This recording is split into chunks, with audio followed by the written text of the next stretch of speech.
Mouse. Mouse के कौन है? हाँ हाँ, ऐसे ही कुछ है।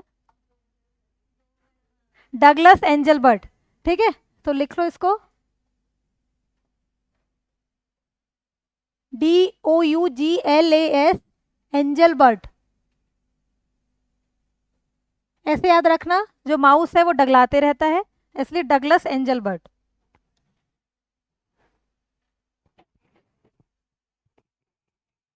BART, ठीक है, ई नहीं है, ART। बस माउस में इतना ही याद रखना है, कौन है, ये लिखा भी है शायद, है ना। हाँ, mouse invented by Douglas Engelbart in 1963। ठीक है। इनपुट आउटपुट डिवाइस पढ़ रहे हैं, उसमें हमने कल कीबोर्ड देख लिया था, सेकंड है माउस। माउस के इन्वेंटर डगलस एंजलबर्ट, बस इतना ही याद रखना है। माउस क्या है? इनपुट डिवाइस है। समझ में आ गया ना इनपुट डिवाइस कैसे? ठीक। अब नेक्स्ट,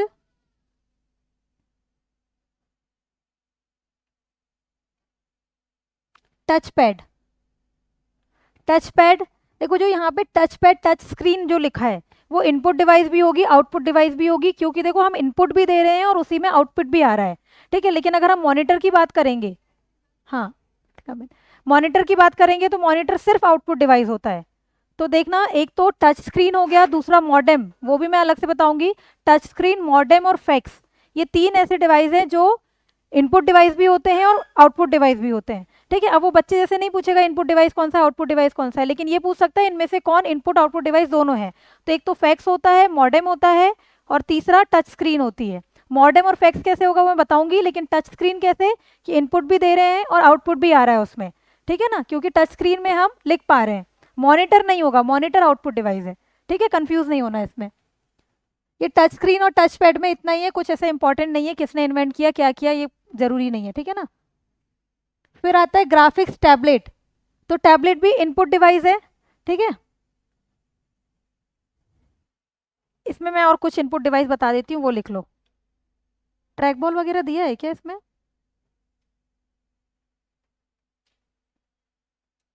बारकोड है, माइक्रोफोन है, जॉयस्टिक। अच्छा, एक एक करके एक काम करो, मैं लिखवाई देती हूँ, है ना, बस उसके बारे में कुछ कुछ इंपॉर्टेंट फैक्ट होगा। पहले कल कीबोर्ड लिखा था, दूसरा माउस लिख लिया, थर्ड लिख लेना टच स्क्रीन, उसके आगे लिख लेना इनपुट, उसके आगे लिखना input plus output both.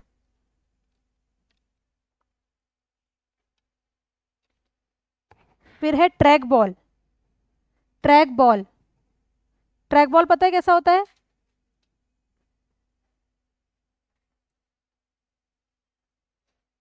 PDF आप लोग खोल लो, मेरे हिसाब से बता रही हूँ। ट्रैक बॉल वो गोल गोल घुमाते हैं ना।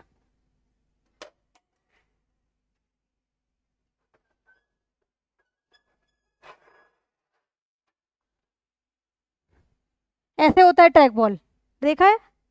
ठीक है। अब इसमें बस इतना ही लिखना है क्या करता है ये, कैड कैम कंप्यूटर कंप्यूटर वाले कामों को करता है। ठीक है, इतना ही है। फिर नेक्स्ट है जॉयस्टिक। नेक्स्ट है जॉयस्टिक, जॉयस्टिक देखा है? हाँ हाँ, गेमिंग के लिए ज्यादा होता है, सही बोल रहे हैं।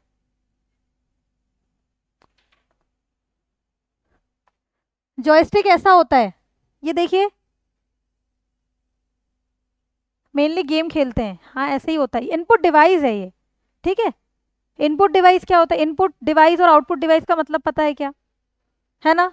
तो इनपुट डिवाइस हम लोग पढ़ रहे हैं, कीबोर्ड पढ़ लिया, माउस पढ़ लिया, फिर मैंने ट्रैक बॉल बताई भी है। जॉयस्टिक में एक बार इसलिए दिखा दे रही हूँ ताकि समझ में आ जाए। जॉयस्टिक ये मेनली गेमिंग के लिए होता है, तो लिख देना इसके आगे, कंप्यूटर गेमिंग सिस्टम में लगाया जाता है।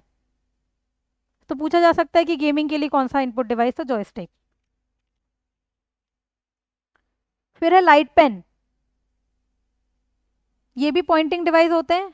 ठीक है ना, लाइट पेन भी देखना है।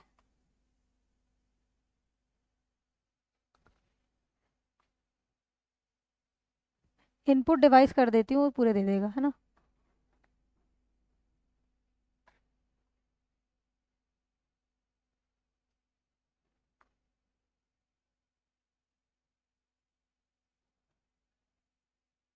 ये देखिए, ये माउस है, ये जॉयस्टिक है, टच स्क्रीन समझ में आ गया, keyboard, track ball, light pen, देखो ये लाइट पेन दिया हुआ है।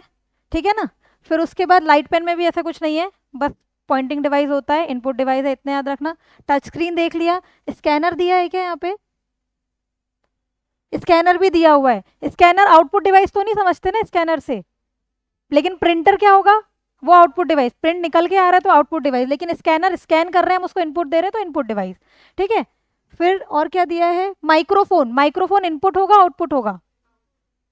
इनपुट होगा। देखो कैसे, अब मैं माइक में बोल रही हूँ, ठीक है, माइक्रोफोन मतलब मैं बोल रही हूँ तो ये इनपुट दे रही हूँ, लेकिन आवाज स्पीकर से आ रही है तो स्पीकर क्या हो जाएगा? आउटपुट डिवाइस, है ना। तो माइक से ये तो मतलब इसमें कंफ्यूज हो सकते हो कि माइक से आवाज तो हमें माइक से आ रही है, आउटपुट आ रहा है, लेकिन है वो इनपुट डिवाइस। ठीक है ना। फिर वेब कैमरा दिया है, क्या वेब कैम, ये भी इनपुट डिवाइस है। ठीक है। MICR, ये कुछ लिख लेते हैं हम, OMR वगैरह, MICR वगैरह। ठीक है, तो नेक्स्ट लिखना MICR। इसमें इतने ही दिए हुए हैं, जितने नाम मैंने बताई उसमें समझाने लगा ऐसा कुछ नहीं है, बट MICR वगैरह किस किस में यूज होता है वो देख लेते हैं। MICR लिखना, MICR। इसका फुल फॉर्म लिखिए मैग्नेटिक, बताइए फुल फॉर्म क्या है? Magnetic ink character reader. ठीक है, कैरेक्टर रीडर या फिर कैरेक्टर रिकॉग्निशन। अच्छा, मैंने कल जो फ्लॉप्स बताया था ना, उसका फुल फॉर्म है फ्लोटिंग पॉइंट ऑपरेशन पर सेकंड। पॉइंट नहीं लिखा था वहां पे शायद, पॉइंट लिख लेना उसमें, फ्लोटिंग पॉइंट ऑपरेशन पर सेकंड। उसका फुल फॉर्म पूछ लिया जाएगा तो गलत हो जाएगा, है ना, इसीलिए मैग्नेटिक, शायद फ्लोटिंग ऑपरेशन पर सेकंड लिखवा दिया था, फ्लोटिंग पॉइंट ऑपरेशन पर सेकंड है वो। ठीक है। Magnetic ink character recognition.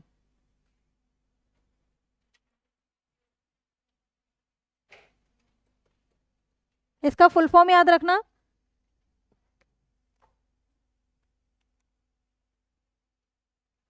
जो डिमांड ड्राफ्ट वगैरह होते हैं ना, DD वगैरह, वो उसमें मैग्नेटिक इंक से ही वो लिखा रहता है। ठीक है, उसको इनपुट उसमें वैसा देते हैं और फिर MICR जो होता है उससे पढ़ लेता है। तो अगर कोई बोलेगा कि जो चेक वगैरह होते हैं, चेक से समझो, ठीक है, चेक या फिर DD वगैरह है, वो MICR का एग्जाम्पल है। ठीक है। और इसमें 9 9 क्या होते हैं? 9 अंक होते हैं इसमें। ठीक है, तो इसके आगे लिख लेना 9 अंक होते हैं MICR में। एक MICR में जो MICR कोड होता है उसमें 9 अंकों का होता है। मैं दिखाती हूँ इसको।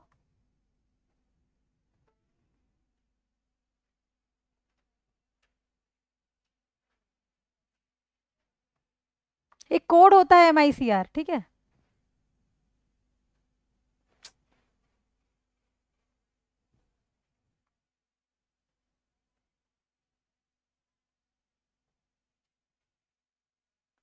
Magnetic ink character reader, reader नहीं, रिकॉग्निशन।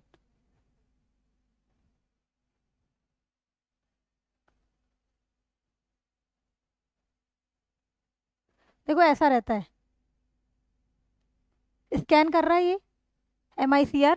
ठीक है, 9 अंक का रहता है, बस इतना याद रखना। नेक्स्ट लिख लो OCR, optical character recognition, OCR। क्या? हाँ, OMR वो बता रही हूँ ना, OMR बता रही हूँ, बारकोड वाला भी सब। पहले MICR हो गया, दूसरा है OCR, optical character recognition, optical character recognition. हाँ,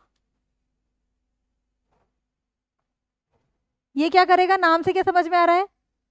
जो इमेज होती है उसमें टेक्स्ट को रिकॉग्नाइज करता है, जो लिखा हुआ टेक्स्ट रहता है उसको रिकॉग्नाइज करता है।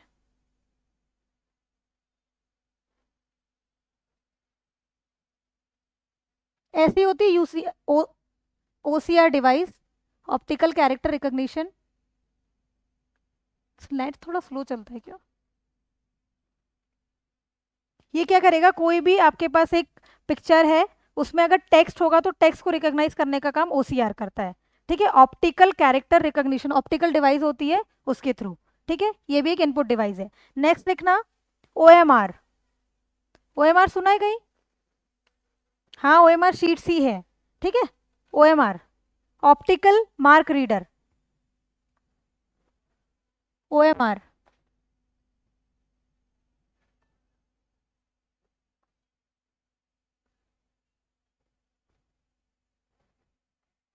OMR देख लेते हैं एक बार, एग्जाम में भी देखेंगे ही। ऐसी होती है गोले गाले करने के लिए।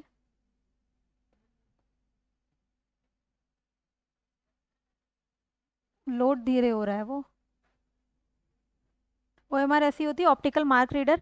कुछ नहीं, इसमें आगे लिख देना एमसीक्यू क्वेश्चंस अटेम्प्ट करने के लिए। या फिर और ओएमआर डिवाइस से क्या करेंगे, ओएमआर शीट में आपने मार्क कर लिया और वो फिर आपकी चेक करेगी, है ना।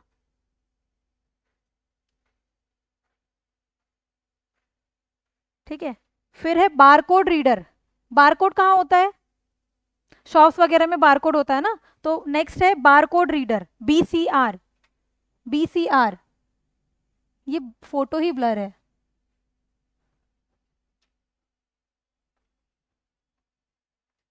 ठीक है, बीसीआर देखना है। ठीक है, बारकोड तो बारकोड जैसा होता है। हाँ, लेकिन ये याद रखना, बारकोड में जो लिखा होता है ना नीचे 10 डिजिट लिखी होती है, 10 अंक लिखे रहते हैं। ये मैं दिखाती हूँ एक बार।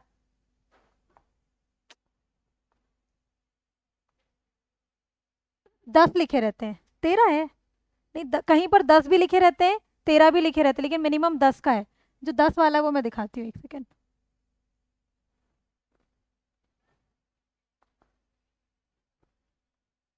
ये देखो ये, अब ये भी पता नहीं खुलेगा कि नहीं। हाँ, 1 2 3 4 5 6 7 8 9 10 11 12, मिनिमम 10 होते हैं, 13 तक जा सकते हैं। ठीक है, तो लिख देना 10 से 13।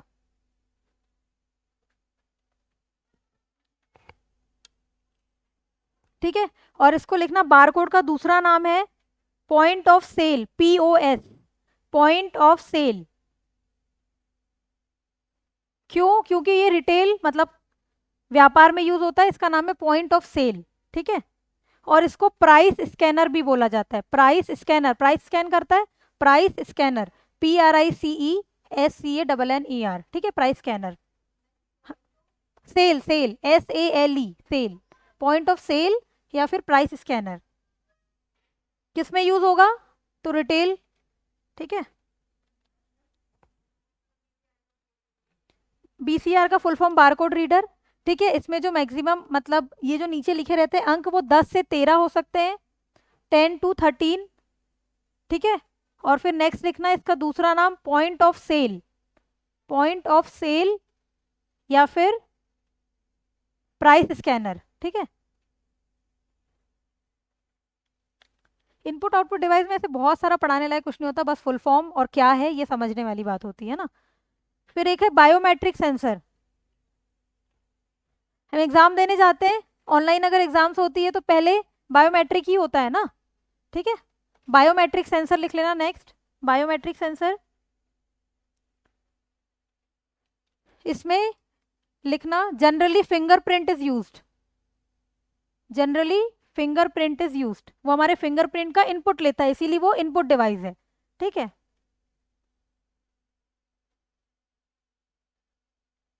मतलब हम जब फिंगरप्रिंट रखते हैं तो हमारी सारी इंफॉर्मेशन, नाम पता सब कुछ निकल के आ जाता है ना, इसीलिए। हाँ, फेस वाला भी आता है। वो डिवाइस का नाम लिखना है क्या उसका भी, डिवाइस का सच नाम नहीं दिया है। बायोमेट्रिक्स में ही आता है ना। एक तो, हाँ, एक तो अंगूठे वाला होता है, और दूसरा फिंगरप्रिंट वाला, और दूसरा फेस रिकॉग्निशन वाला, तो बायोमेट्रिक में ही लिख देना। हाँ, उसमें लिख दो एक और कि फेस रिकॉग्निशन। ठीक है, फेस रिकॉग्निशन। फिर एक और है, इसके बाद लिखना electronic card reader. Face recognition, हमारा फेस रिकॉग्नाइज कर लेता है, फेस रिकॉग्निशन। हाँ, सब फेस, आंखें, फिंगरप्रिंट, मतलब वो क्या कर रहा है, बायोमेट्रिक सेंसर। नाम से समझ में आ रहा है, बायोमेट्रिक है ना, बॉडी से रिलेटेड। ठीक है, हमारी जो बायोमेट्रिक डेटा है, बॉडी से रिलेटेड डेटा है, उसको इकट्ठा करता है और जांच करता है। ठीक है, ईसीआर नेक्स्ट है। आप लोग ने अगर पेमेंट की होगी तो हम एटीएम स्वाइप करते हैं, तो वो जो मशीन रहती है वो ईसीआर होती है, इलेक्ट्रॉनिक कार्ड रीडर। ठीक है, इलेक्ट्रॉनिक कार्ड रीडर, ईसीआर।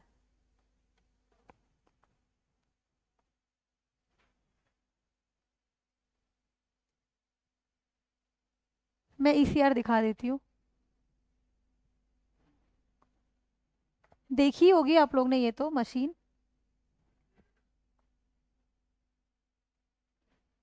ये देखो ऐसी मशीन रहती है ना जब स्वाइप करते हैं, ठीक है, तो इलेक्ट्रॉनिक कार्ड रीडर। इसके आगे लिख देना ATM, ATM credit card, ATM card credit card.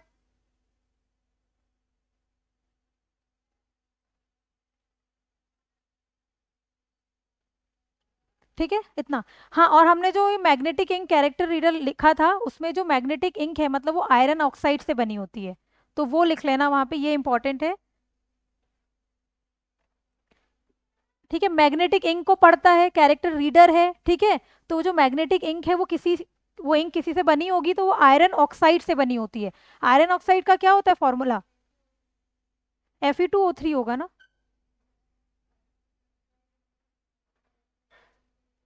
नहीं, O2 तो होगा लेकिन Fe2O3 होगा ना आयरन ऑक्साइड का। Fe2O3, ठीक है, आयरन ऑक्साइड रहता है उसमें। बस इतना ही है इसका इनपुट डिवाइस में। ठीक है, एक बार हम रिवाइज कर लेते हैं। सबसे पहले क्या बताया मैंने, वो पीडीएफ को देख लेते हैं एक बार, उसमें जितने भी दिए हैं। अच्छा, वो स्कैनर के भी flat bed drum bed important नहीं है इतना पढ़ना, ठीक है, एक बार बस प्रिंटर से, क्योंकि आ गया था कि ये कौन सा डॉट मैट्रिक्स और ये सब जो आउटपुट डिवाइस है, इसीलिए फिर से बुक्स में छपना चालू हो गया, लेकिन कोई इतना इंपॉर्टेंट है नहीं वो, इसीलिए मैं फालतू का पढ़ा नहीं रही। ठीक है, सबसे पहले कीबोर्ड देखा, उसके फादर देखे कौन थे, क्रिस्टोफर लेथम। ठीक है, कीबोर्ड में हमने पढ़े थे वर्चुअल कीबोर्ड होता है, एक ऑन स्क्रीन कीबोर्ड होता है, और एक और जो होता है वो वायरलेस कीबोर्ड होता है। वायरलेस कीबोर्ड भी देखा होगा आपने, ठीक है। फिर एक और उसमें एक प्रॉब्लम जो बताई थी कि वो नोट कर लेता है, वो की लॉगर है ना, स्पाईवेयर होता है। दूसरा हमने माउस पढ़ा, माउस के बारे में क्या, डगलस एंजल बर्ड, ठीक है। फिर हमने एक और पॉइंटिंग डिवाइस पढ़ी थी, ट्रैक बॉल, ठीक है। फिर देखा था जॉयस्टिक, जॉयस्टिक मेनली किस में यूज होता है, गेमिंग में। फिर हमने देखा था लाइट पेन, ठीक है, लाइट पेन भी पॉइंटिंग डिवाइस है, दिखाया था मैंने। उसके बाद फिर क्या देखा था, हाँ, स्कैनर। स्कैनर क्या करेगा, इनपुट डिवाइस, हम इनपुट देते हैं उसमें। फिर उसके, अच्छा, इसके स्कैनर के टाइप लिख लो, बस नाम लिख लो, उसके बारे में ज़्यादा जानने की जरूरत नहीं है, बस लिख लेना drum scanner, drum scanner, flat bed, flat bed पहला लिखना ड्रम स्कैनर। फिर है फ्लैट बेड, FLAT BED, ठीक है, फ्लैट बेड। फिर है hand held, HANDHELD, hand held, flat bed, फिर हैंड हेल्ड।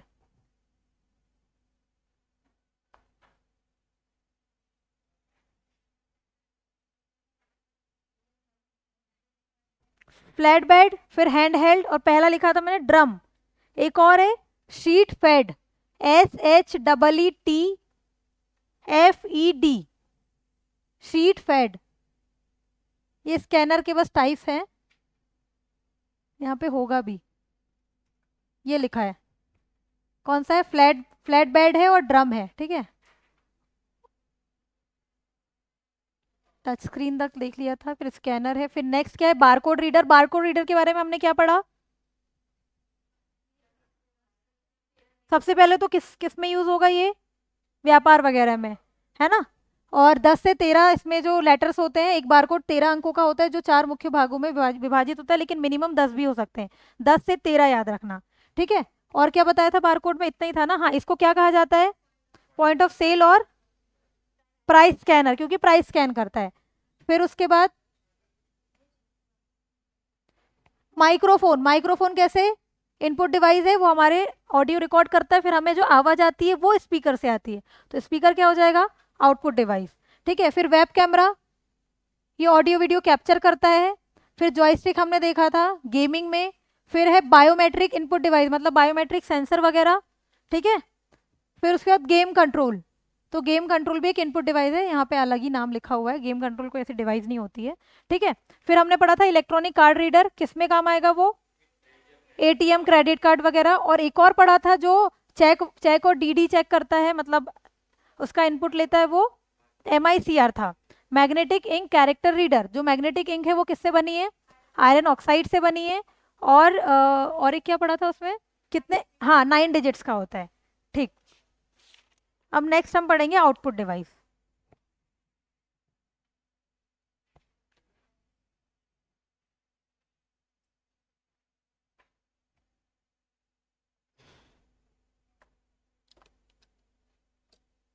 ठीक है, सबसे पहली मॉनिटर। ठीक है, सबसे पहला मॉनिटर, मॉनिटर का दूसरा नाम कंप्यूटर तो पूरा होता है, वीडीयू।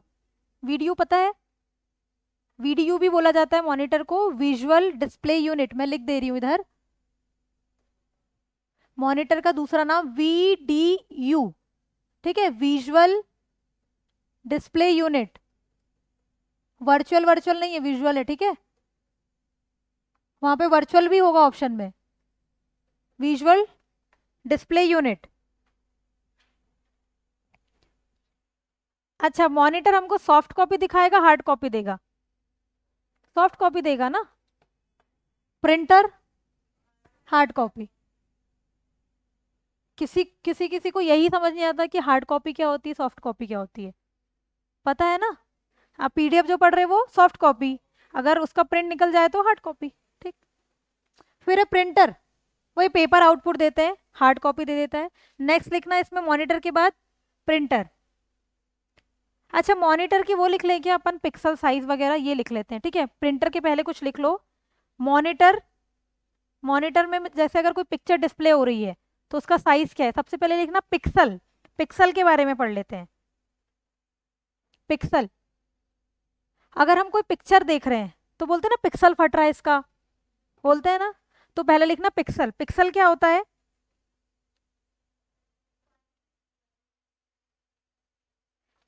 हाँ, क्वालिटी ही, वो क्वालिटी के लिए ही है, लेकिन होता क्या है, ये छोटे छोटे डॉट से बना होता है। ठीक है, तो इसमें एक पॉइंट लिखना, पिक्सल छोटे छोटे बिंदुओं बिंदुओं से बनी होती है। Pixels are made up of small small dots.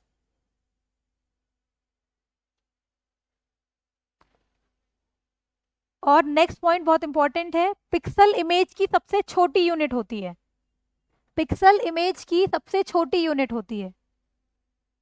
ठीक है, जैसे मॉनिटर पे ये पिक्चर डिस्प्ले हो रही है, ठीक है, पिक्सल, इसको बस इतने एग्जांपल से याद रखना, जैसे हम डेली लाइफ में बोलते हैं पिक्सल फट रहे, मतलब हम उसको जूम करते हैं ना। ठीक है, तो पिक्सल सबसे छोटी यूनिट होती है। ठीक है, लिख लिया, इंग्लिश में भी लिख लिया, सबसे स्मॉलेस्ट यूनिट है पिक्सल। नेक्स्ट है रिजोल्यूशन। रिजोल्यूशन,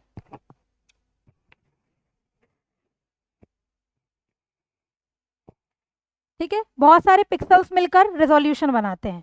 ठीक है, तो आगे लिख लेना डिस्प्ले स्क्रीन में। ठीक है, पिक्सल्स मिलकर रेजोल्यूशन बनाते हैं। हाँ, नेक्स्ट, पहले पिक्सल लिख लिया मॉनिटर का, नेक्स्ट लिखना resolution. Resolution, R E, resolution में लिखना है कि पिक्सल्स मिलके रिजोल्यूशन बनता है। ठीक है, सबसे छोटी यूनिट पिक्सल्स, पिक्सल्स मिलेंगे तो रिजोल्यूशन बनेगा। इससे क्वेश्चन आया है प्रीवियस ईयर, इसीलिए मैं बता रही हूँ। ठीक है, इसमें नेक्स्ट लिख देना, रिजोल्यूशन का ही है, SVG। हाँ, रिजोल्यूशन की स्पेलिंग है आर, यहाँ लिख दे रही हूँ, RESOLUTION।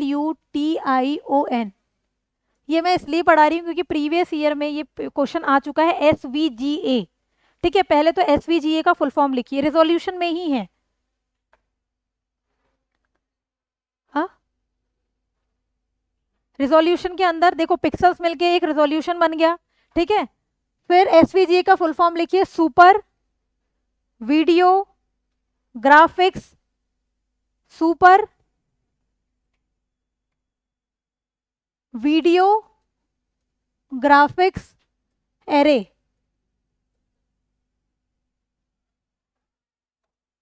ठीक है, ये SVGA एक मॉनिटर होता है। ठीक है, तो एक बार पूछा गया था, अब वो पता नहीं वो क्यों पूछा गया था, उसका कोई लॉजिक नहीं है, मैं क्वेश्चन जो आया था वही लिखवा दे रही हूँ। तो पूछा गया था कि 15, जो 15 इंच का एक SVGA मॉनिटर है, देखना मैं नहीं निकाल रही उसमें, अपने फ़ोन में SVGA मॉनिटर देखो, SVGA मॉनिटर एक बार सर्च करना। SVGA मॉनिटर,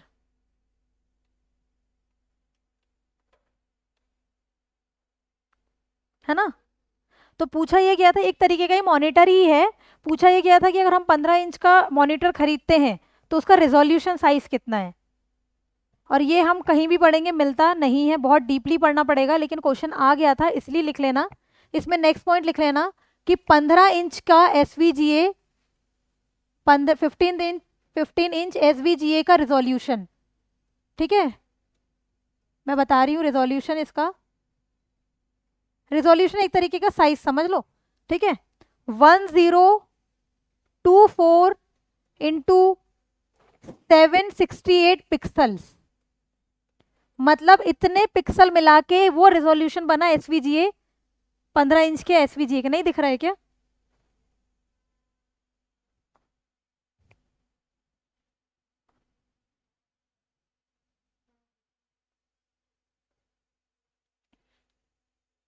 रिजोल्यूशन समझ में आया कि बहुत सारे पिक्सल मिलेंगे तो रिजोल्यूशन बनेगा, ठीक है। ये मैं इसलिए बता रही हूँ क्योंकि प्रीवियस ईयर में आया है, प्रीवियस ईयर में ये आया था कि अगर हम एक एसवीजीए मतलब वो मॉनिटर खरीदेंगे, सुपर वीडियो ग्राफिक्स अरे एक मॉनिटर खरीदा है हमने, और 15 इंच का टीवी होती है ना, बोले 42 इंच कितनी 55 इंच ऐसे, तो अगर हम 15 इंच का एसवीजीए खरीदेंगे तो उसका रिजोल्यूशन कितना आएगा, ठीक है। ये पूछा गया था, तो इसका बस आप लोग डेटा को रट लो, 1024 इंटू 768 पिक्सल्स, ठीक है। तो मैं इसलिए बता दी इसका फुल फॉर्म, क्योंकि एक बार ये आ चुका है तो नेक्स्ट टाइम अगर हो सकता है फुल फॉर्म आ जाए। तो फुल फॉर्म क्या है? सुपर वीडियो ग्राफिक्स एरे, ठीक है। ज्यादा दिमाग खराब मत करना, बस याद कर लो उसको, ठीक है ना। क्या हुआ?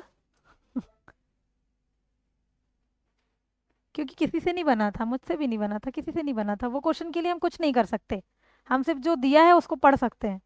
क्या हुआ? हाँ वही है, तुक्का जिसका लग गया, और ए ऑप्शन में भी नहीं था, मेन बात तो ये थी ना, क्योंकि तुक्का जनरली ऐसे क्वेश्चंस में हम ए ही लगाते हैं। पिछले बार वो FPGA का फुल फॉर्म आया था, ठीक है, उसका ए ऑप्शन में, ए ऑप्शन में ऐसा कुछ, या फिर सबसे जनरली ऐसा होता है कि एमपीपीएससी में जो सबसे बड़ा ऑप्शन दिख रहा है वो सही होता है, ठीक है। सब लोग वही लगा के आए, क्योंकि वो ऐसा फुल फॉर्म था, कहीं जिसने पढ़ा होगा बहुत डीपली उसको पता होगा, लेकिन उसका आंसर वो नहीं था, जो सबसे छोटा ऑप्शन था वही उसका आंसर था। तो ये भी ऐसा, और ए ऑप्शन में भी नहीं था वो, तो उसमें तुक्का ही है, वो तुक्का ही बैठेगा और कुछ नहीं, ठीक है। क्या? जय श्री राम भी काम नहीं देता वहां पे ठीक है। रेजोल्यूशन हो गया, पिक्सल हो गया, रेजोल्यूशन हो गया, नेक्स्ट लिखना डॉट पिच, डॉट पिच, ठीक है। अब मैंने क्या बताया कि पिक्सल्स जो है वो ये एक पिक्सल है, ये डॉट से बनकर मिलके बना है, ठीक है जी। दो, ये जो दो डॉट है इससे मिल, ये जो है इसको डॉट पिच कहा जाता है, एक तरीके की लंबाई समझ लो, दो डॉट के बीच का जो अंतर है उसको डॉट पिच कहते हैं, ठीक है। हम जो वो क्रिकेट की भी पिच होती है ना, उस वो भी डिस्टेंस ही होता है ना, मुझे नहीं पता है ना ठीक है, इसीलिए डॉट पिच है, नाम से ही समझ में आ रहा है, दो डॉट के बीच की लंबाई जो है वो डॉट पिच होती है, लिख लो इसको, ठीक है। और दो डॉट के बीच में डिस्टेंस जितना कम होगा पिक्चर उतनी अच्छी होगी, अगर हम दो डॉट के बीच का डिस्टेंस बढ़ा देंगे तो पिक्चर क्वालिटी उतनी बिगड़ जाएगी, ठीक है ना। तो लिख लेना डॉट पिच जितनी कम होगी पिक्चर उतनी अच्छी होगी, smaller the dot pitch clearer the picture, ठीक है, more clearer the picture. Dot pitch जितनी छोटी, मतलब ये दोनों के बीच का डिस्टेंस जितना छोटा होगा पिक्चर उतनी अच्छी, मतलब क्वालिटी इतनी अच्छी दिखेगी, ठीक है ना। फिर नेक्स्ट है रिफ्रेश रेट, ये सब हम मॉनिटर में लिख रहे हैं, ठीक है। नेक्स्ट लिखना refresh rate, refresh rate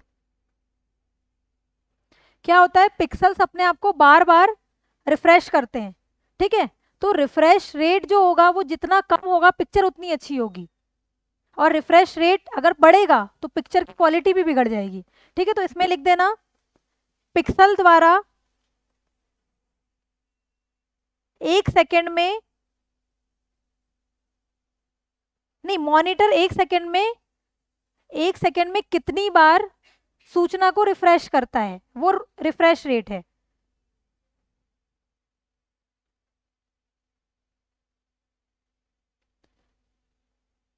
refresh rate तब बढ़ता है क्वालिटी उतनी अच्छी होती है, सॉरी, है ना। और एक और होता है रिफ्रेश रेट और एक और होता है रिस्पॉन्स टाइम। रिस्पॉन्स टाइम जितना कम होगा क्वालिटी उतनी अच्छी होगी, उल्टा बता दिया मैंने। हम देख रहे हैं रिफ्रेश रेट, ठीक है। रिफ्रेश रेट क्या होगा, कंप्यूटर बार बार रिफ्रेश करता है, जितने बार रिफ्रेश करेगा रिफ्रेश रेट जितना अच्छा होगा उतनी अच्छी क्वालिटी होगी। लेकिन रिस्पॉन्स टाइम क्या होता है, एक पिक्सल अपने आप को बार बार कलर बदलने के लिए अपना मतलब रिफ्रेश होता है। तो अगर जितना कम उसका रिस्पॉन्स टाइम होगा उतनी अच्छी पिक्चर होगी, ठीक है। पहले रिफ्रेश रेट लिखते हैं, उसके बाद रिस्पॉन्स टाइम बताऊंगी। रिफ्रेश रेट, ठीक है, इसमें लिखना है मॉनिटर 1 सेकेंड में बार बार सूचना को रिफ्रेश करता है, ठीक है। रिफ्रेश रेट बढ़ेगा, मॉनिटर मतलब पिक्चर क्वालिटी उतनी अच्छी होगी, ठीक है। और इसको हम मापते हैं, मतलब इसको कैलकुलेट करते हैं हर्ट्स में। बस याद रखना रिफ्रेश रेट को हर्ट्स में। क्या, बार बार सूचना को रिफ्रेश करता है, बार बार सूचना को रिफ्रेश करता है, ठीक है। फिर नेक्स्ट लिखना response time. Response time, refresh rate के बाद रिस्पॉन्स टाइम, ये हर्ट्स है। हाँ वही है, बार बार फ्रीक्वेंसी में क्या होता है, वही होता है ना कि एक बार मतलब कितने साइकिल वो कवर कर रही है, फ्रीक्वेंसी है ना, कितने बार बार वो कवर कर रही है। तो हर्ट्स इसका रिफ्रेश रेट ही होती है, मतलब इसकी जो यूनिट है वो हर्ट्स है, ठीक है। हर्ट्स की स्पेलिंग पता है, HERTZ, ठीक है। हर्ट्स में इसकी यूनिट है हर्ट्स, रिफ्रेश रेट की। रिस्पॉन्स टाइम लिखना, पिक्सल एक रंग से दूसरा रंग, पिक्सल को एक रंग से दूसरे रंग में बदलने में जो टाइम लगता है वो रिस्पॉन्स टाइम होता है।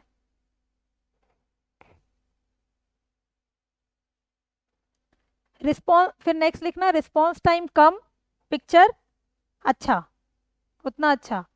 Lesser the response time, more clearer the picture.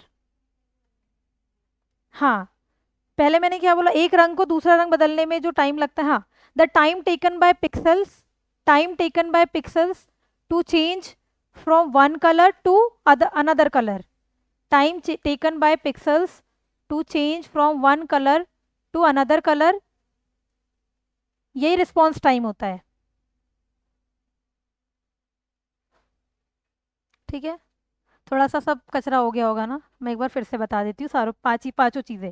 सबसे पहले हमने देखा था पिक्सल।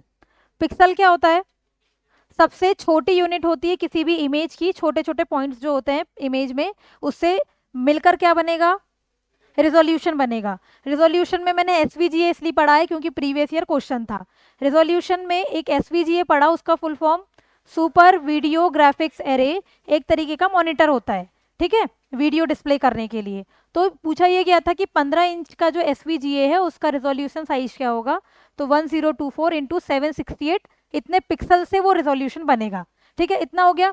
थर्ड हमने देखा डॉट पिच। डॉट पिच में कुछ नहीं है, दो डॉट्स के बीच का अंतर क्या होता है, डॉट पिच होता है, और डॉट से क्या बनता है, पिक्सल्स बनता है, ठीक है। तो डॉट पिच जितना कम होगा पिक्चर उतनी अच्छी होगी, है ना। डॉट पिच अगर बढ़ गया, डिस्टेंस बढ़ गया दो डॉट के बीच में, तो पिक्चर क्वालिटी बिगड़ जाएगी। इतना समझ में आया।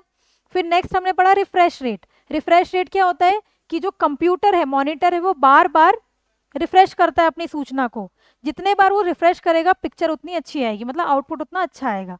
फिर हमने एक और पढ़ा रिस्पॉन्स टाइम। रिस्पॉन्स टाइम में ये देखा कि जो पिक्सल है उसको एक कलर से दूसरे कलर में बदलना है, ठीक है, वो अपने आप को एक कलर से दूसरे कलर में बदलता है, तो उसे रिस्पॉन्स टाइम कहते हैं। अगर रिस्पॉन्स टाइम बढ़ेगा तो पिक्चर बिगड़ जाएगी, रिस्पॉन्स टाइम कम रहेगा तो पिक्चर अच्छी रहेगी, ठीक है। अब हो गया, ठीक है।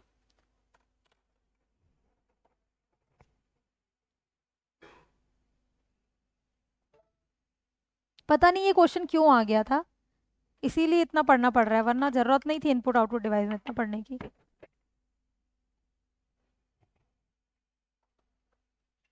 मॉनिटर को और क्या बोलते हैं, वीडीयू, मतलब विजुअल डिस्प्ले यूनिट।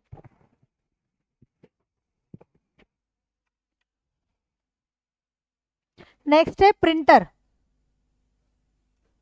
प्रिंटर के टाइप्स दिए हुए हैं बहुत सारे, कुछ नहीं प्रिंटर में लिख देना, इसके कुछ कुछ टाइप्स के नाम लिख लो। एक तो डॉट मैट्रिक्स, देखो प्रिंटर जनरली दो टाइप के होते हैं, सुन लेना, एक होता है इम्पैक्ट और दूसरा होता है नॉन इम्पैक्ट। इम्पैक्ट में क्या करता है, वो पेपर को टच करता है, तो इम्पैक्ट प्रिंटर। नॉन इम्पैक्ट में वैसा नहीं होता, यहाँ लिखा भी होगा, impact printer use a type writing printing mechanism in which a hammer strikes the paper, ठीक है, तो वो इम्पैक्ट प्रिंटर होगा। और इन नॉन इम्पैक्ट प्रिंटर में क्या होता है, do not touch the paper while printing, they use chemical heat और electrical signals to engrave symbols on paper, ठीक है। डायरेक्ट टच नहीं करेगा नॉन इम्पैक्ट प्रिंटर, लेकिन इम्पैक्ट प्रिंटर करेगा। नाम से समझ में आ रहा है, नॉन इम्पैक्ट और वो इम्पैक्ट, ठीक है।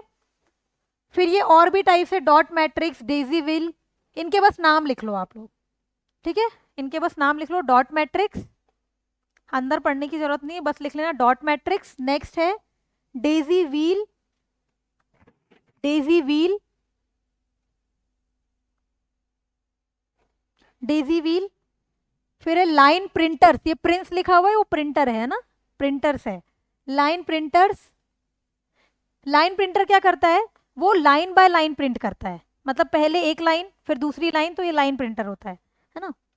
फिर है ड्रम प्रिंटर, ये क्या है, drum printer is a large cylindrical drum with raised characters in the form of stripes on its surface. कुछ नहीं, ड्रम प्रिंटर, एक डॉट मैट्रिक्स, लाइन प्रिंटर्स, और एक और क्या पढ़ा था, डेजी व्हील। फिर ये ड्रम प्रिंटर, चेन प्रिंटर,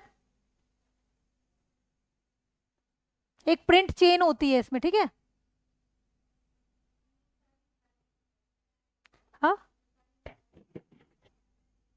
नहीं, नॉन इम्पैक्ट में भी हो सकता है, देखो डायरेक्ट टच नहीं हो रहा होगा, जैसे चेन प्रिंटर है। अब इसमें अगर देखो, the hammer then strikes the sheet, मतलब चेन प्रिंटर जो है वो, अच्छा इसको मैं बता दूं क्या, इम्पैक्ट और नॉन इम्पैक्ट के क्लासीफाई करके, ठीक है, एक सेकेंड। नहीं है, इसीलिए मैं ज़्यादा दिमाग खराब नहीं कर रही थी। हाँ, क्योंकि एक बार आया था वो कुछ प्रिंटर से भी।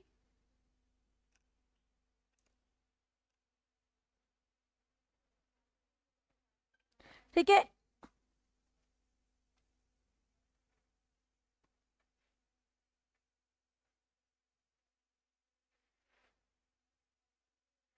देखो जो हमने देखा पहले, क्या देखा था, डॉट मैट्रिक्स, वो इम्पैक्ट है, उसके आगे लिख देना इम्पैक्ट, ठीक है। डेजी व्हील, वो भी इम्पैक्ट है, ड्रम इम्पैक्ट है, चेन वो भी इम्पैक्ट है, और जो लाइन था ना, लाइन लाइन प्रिंटर भी देखा था, वो भी इम्पैक्ट है। नॉन इम्पैक्ट, नॉन इम्पैक्ट के बता रही हूँ, एक होता है लेजर प्रिंटर। देखो लेजर, लेजर समझ में आ रहा है, लेजर लाइट से वो करेगा। लेजर का फुल फॉर्म क्या है, मैं भी भूल गई लेजर का फुल फॉर्म।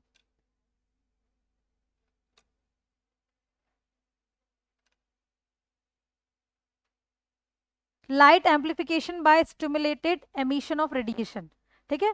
तो जो लेजर होगा वो डायरेक्ट टच नहीं करेगा, स्ट्राइक नहीं करेगा पेपर को, इसीलिए वो नॉन इम्पैक्ट है।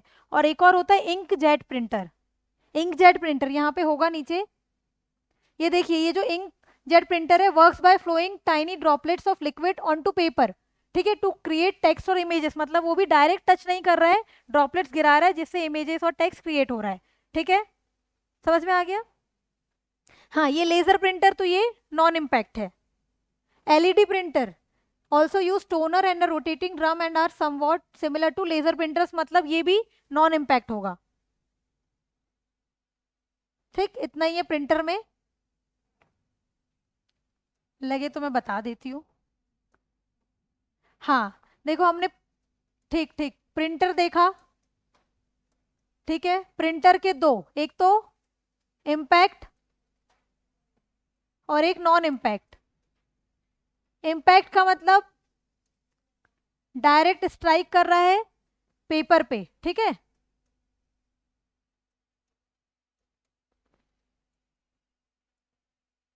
और ये do not touch the paper.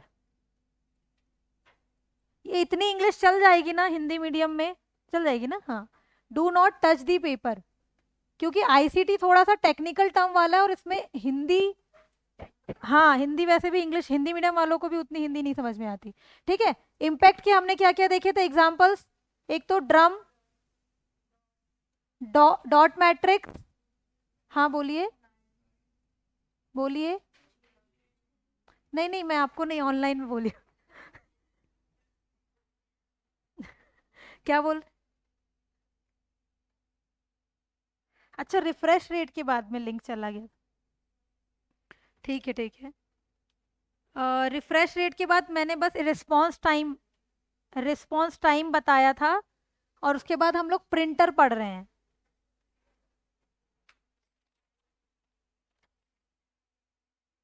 अच्छा, नहीं लिख पाए थे? ठीक ठीक ठीक, मैंने लिखवाया था क्या कहीं? ठीक है, रिफ्रेश रेट में लिख दीजिए, हर्ट्स में मापा जाता है। ठीक है, हर्ट्स, HERT Z। और ये होता है, रिफ्रेश रेट का मतलब है कि जो मॉनिटर है वो हर एक सेकेंड में कितनी बार रिफ्रेश करता है, एक सेकेंड में कितनी बार रिफ्रेश करता है। ठीक है, ये क्या होता है? Refresh rate. तो याद रखना, रिफ्रेश रेट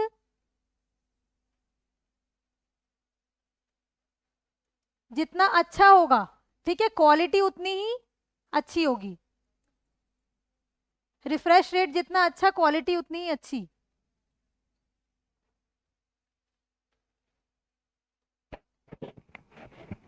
वो लिख लीजिए, मैंने लिख दिया है साइड में।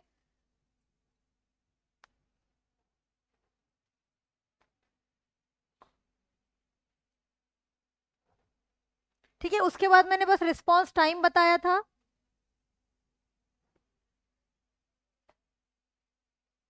रिस्पॉन्स टाइम लिख देना। उसके बाद रिस्पॉन्स टाइम का मतलब होता है कि जो पिक्सल्स है, जो पिक्सल है वो एक कलर से दूसरे कलर में कितने देर में जा रहा है। ठीक है, मतलब चेंज करता है, तो उसको रिस्पॉन्स टाइम बोलते हैं। अब रिस्पॉन्स टाइम अगर बढ़ेगा, ठीक है, रिस्पॉन्स टाइम बढ़ेगा तो पिक्चर क्वालिटी कम हो जाएगी। बस ऐसे याद कर लो।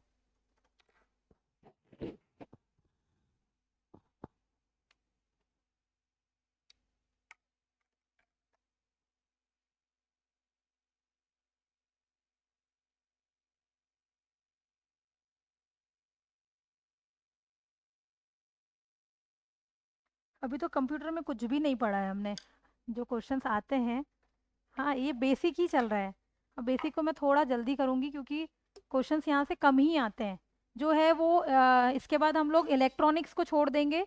सेकेंड यूनिट इलेक्ट्रॉनिक्स वाली, वो बहुत बड़ी भी है, और उसके जो क्वेश्चंस आते हैं वो बहुत ज़्यादा अनप्रिडिक्टेबल है। ठीक है, उसको मैं करवाऊंगी जरूर, लास्ट में करवाऊंगी, लेकिन उससे पहले हम लोग इंटरनेट वाला पढ़ेंगे। इंटरनेट से क्वेश्चन आते हैं, किस प्रकार का नेटवर्क है, क्या है, साइबर सिक्योरिटी क्या है, ये सब पढ़ेंगे।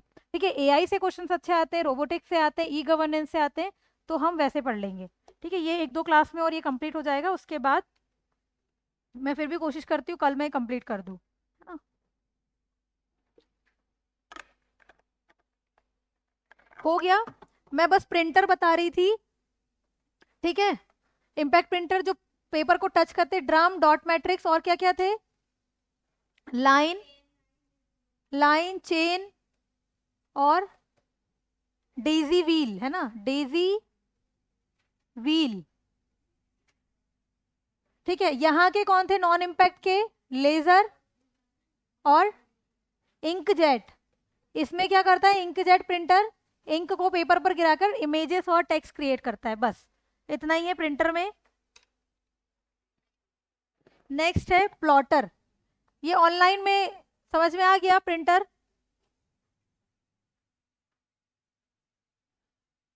हाँ, प्रिंटर में मैंने बताया,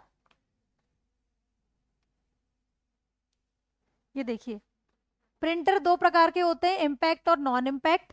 ठीक है, इम्पैक्ट प्रिंटर वो है जो पेपर को स्ट्राइक करते हैं, मतलब डायरेक्टली पेपर को टच करेंगे और प्रिंट होगा। और नॉन इम्पैक्ट प्रिंटर होते हैं वो डायरेक्टली पेपर को टच नहीं करते, लेकिन हमारे पास प्रिंट आ जाता है। ठीक है ना? तो इसमें कुछ एग्जाम्पल्स बता दिए मैंने, जैसे ड्रम प्रिंटर इम्पैक्ट का है, डॉट मैट्रिक्स है, लाइन है, जैसे लाइन प्रिंटर जो होगा वो लाइन बाय लाइन करेगा, चेन प्रिंटर और डेजी व्हील, ये सब इम्पैक्ट प्रिंटर के हैं। ठीक है, इनके फंक्शंस कैसे काम करते हैं कोई जरूरत नहीं है पढ़ने की। अगर जनरल नॉलेज बढ़ाना है तो एक बार घर जाके देख लेना। ठीक है, मैंने बताया कि हमको पीएचडी नहीं करनी है इस सब्जेक्ट में, जो क्वेश्चंस आते हैं वही पढ़ने हैं, है ना? फिर है नॉन इम्पैक्ट में, ये लेजर है, तो लेजर देखो, लेजर लाइट से वो प्रिंट करते हैं और एक इंकजेट है, इंकजेट के थ्रू मतलब इंक गिराते हैं पेपर पे, डायरेक्ट टच नहीं होगा और प्रिंट हो जाएगा। ठीक है, समझ में आ गया ऑनलाइन में? ठीक है ना, प्रिंटर हो गया। नेक्स्ट है प्लॉटर। जो बड़े बड़े चार्ट्स और पोस्टर्स हम लोग बनाते हैं वो प्लॉटर से ही बनते हैं, है ना? तो लिख देना चार्ट ग्राफ मैप बनाने के लिए मेनली ये 3D प्रिंटिंग करते हैं। 3D प्रिंटिंग प्लॉटर की हेल्प से, ठीक है? 3D प्रिंटिंग, 3D प्रिंटिंग करते हैं। यहाँ लिखा है क्या? Graphical output it interprets computer commands and draws drawing on paper using multi coloured output automatic pens. कुछ नहीं है, चार्ट्स लिख दो, ग्राफ्स लिख दो, चार्ट ग्राफ, ठीक ठीक है, 3D बनाते हैं। अब है ये नेक्स्ट फैक्स।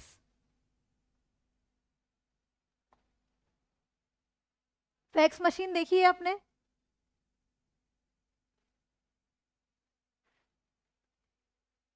फैक्स मशीन नहीं देखी क्या? फैक्स से आप मोबाइल फोन के थ्रू मतलब कुछ भेजोगे तो वो उसका प्रिंट निकल के आता है। फैक्स मशीन अलग ही होती है वो। और फैक्स मशीन जो मैंने अभी बताया था, फैक्स मशीन जो है वो इनपुट डिवाइस भी है और आउटपुट डिवाइस भी है। एक तो टच स्क्रीन पड़ा, दूसरा फैक्स मशीन, ये इनपुट और आउटपुट डिवाइस दोनों होती है। ठीक है, अब नेक्स्ट है sound card and speaker. Speakers, ठीक है, साउंड हमें आ रहा है मतलब हमें आउटपुट मिल रहा है, बस इतना याद रखो।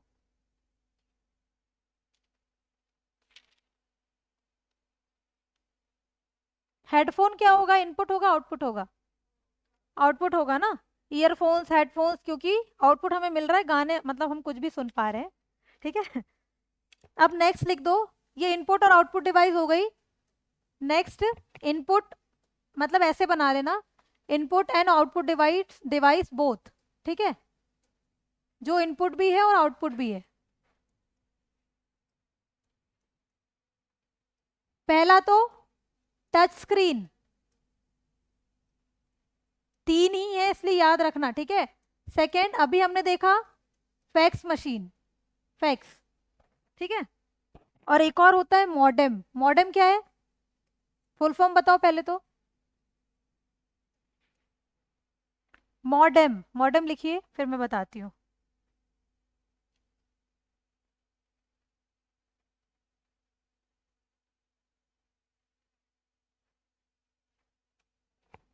ठीक है, मॉडेम का फुल फॉर्म लिखना, modulator, demodulator, demodulator,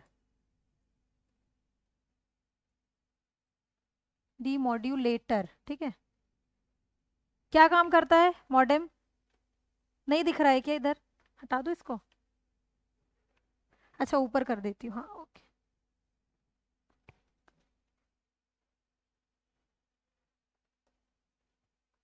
modulator demodulator,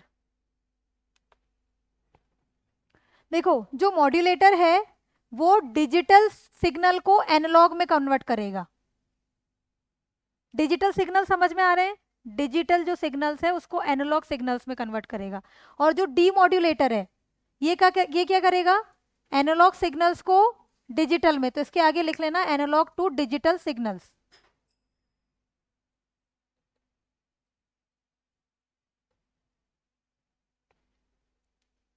अच्छा, डिजिटल किस फॉर्म में, कौन सी मतलब किस फॉर्म में काम करता है? मैंने बताया था बाइनरी में। बाइनरी मतलब जीरो और वन पे, तो याद रखना है डिजिटल में जीरो और वन बाइनरी फॉर्म में काम करेगा, है ना? तो टच स्क्रीन, फैक्स और मॉडेम ये तीनों इनपुट और आउटपुट डिवाइस दोनों होते हैं। मॉडेम का फुल फॉर्म है मॉड्यूलेटर डीमॉड्यूलेटर। ठीक है, ये इससे क्वेश्चन आ सकता है, अच्छा क्वेश्चन है ये। ठीक है, तो मॉड्यूलेटर क्या करेगा, डिजिटल से एनालॉग, और डीमॉड्यूलेटर एनालॉग से डिजिटल। ठीक,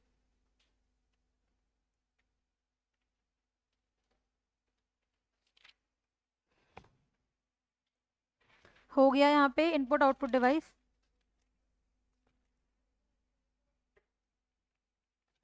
नेक्स्ट लिखते हैं कंप्यूटर मेमोरी। अभी तो काफी बचा हुआ है चैप्टर में।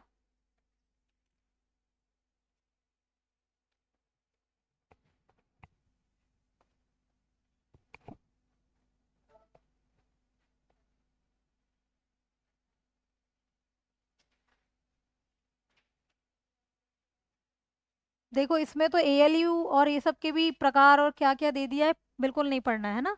जितनी चीज़ हमने कॉपी में लिखी है PDF से उतना ही पढ़ना, और मैक्सिमम तो मैंने लिखवा ही दिया है ना। अननेसेसरी परेशान नहीं होना। चलिए मेमोरी के बारे में पढ़ते हैं। मेमोरी क्या करेगी? स्टोरेज करेगी। ठीक है, तो जो कंप्यूटर में मेमोरी पहले से जो होती है उसको क्या कहते हैं? Primary memory. और एक और क्या होती है? Secondary memory. उसको और क्या कह सकते हैं? एक्सटर्नल मेमोरी, क्योंकि आप एक्सटर्नली, ठीक है, जैसे पेन ड्राइव वगैरह हो गया, हार्ड डिस्क, CD DVD, ये सब जो है एक्सटर्नल मेमोरी सेकेंडरी मेमोरी में आ जाते हैं। और प्राइमरी मेमोरी में क्या क्या आएगा? जो पहले से है इंटरनल मेमोरी है वो रैम रोम वगैरह। ठीक है, अभी हम उनके ही पूरे क्लासिफिकेशन पढ़ने हैं हमें। ठीक है, तो हेडिंग डाल देना मेमोरी। ठीक है, मेमोरी, इसका टेबल बना लेते हैं। मेमोरी एक तो प्राइमरी मेमोरी, इसके दूसरे नाम भी लिख लेना। प्राइमरी को मेन मेमोरी भी कहा जाता है। और बताओ इसके दूसरे नाम? Internal memory. और एक नाम बताइए, और एक नाम? Semiconductor memory. ठीक है, हाँ कुछ बोल रहे हैं? Semiconductor memory. ठीक है, और एक और होती है सेकेंडरी मेमोरी। सेकेंडरी मेमोरी, ठीक है, एक्सटर्नल। और एक और नाम ऑक्सिलरी। ठीक है, ऑक्सिलरी, LIEARY, या फिर इसको बैकअप मेमोरी भी कहा जाता है। इनके जितने नाम है उनको एक बार याद कर लेना। ठीक है, इंटरनल क्यों पहले से है, एक्सटर्नल क्यों क्योंकि हम बाहर से लगा रहे हैं, मेन मेमोरी क्योंकि वो पहले से मौजूद है CPU में। ठीक है, तो मेन मेमोरी होगी। अब ऑक्सिलरी मेमोरी मतलब बाहरी मेमोरी है। ठीक है, एक और बैकअप। बैकअप मतलब मेमोरी नहीं है इसीलिए हम बैकअप मेमोरी लगा रहे हैं। ठीक है ना, जैसे एक कंप्यूटर है, कंप्यूटर में हम बहुत सारा इतना मतलब कंप्यूटर हैंग होने लगता है तो हम उसको क्या करते हैं, ज़्यादा डेटा को पेन ड्राइव वगैरह में डाल देते हैं। ठीक है, तो पेन ड्राइव जो है वो सेकेंडरी मेमोरी। ठीक है, अब सबसे पहले लिखते हैं प्राथमिक मेमोरी के बारे में। सबसे पहले लिखना प्राइमरी मेमोरी। अच्छा, एक और मेमोरी होती है प्राइमरी सेकेंडरी, एक और होती है कैश मेमोरी। और एक मेमोरी होती है रजिस्टर। रजिस्टर सबसे फास्टेस्ट कौन सी है? रजिस्टर ही है। ठीक,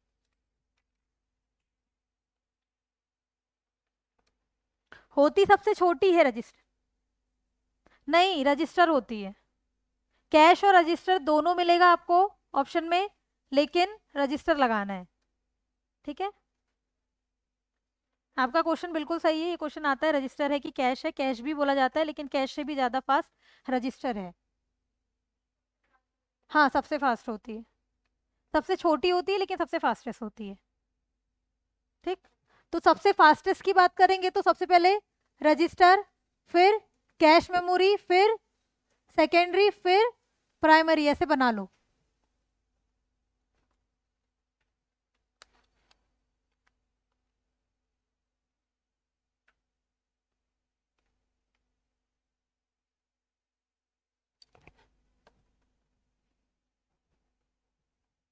ठीक है, इतना बना लेना।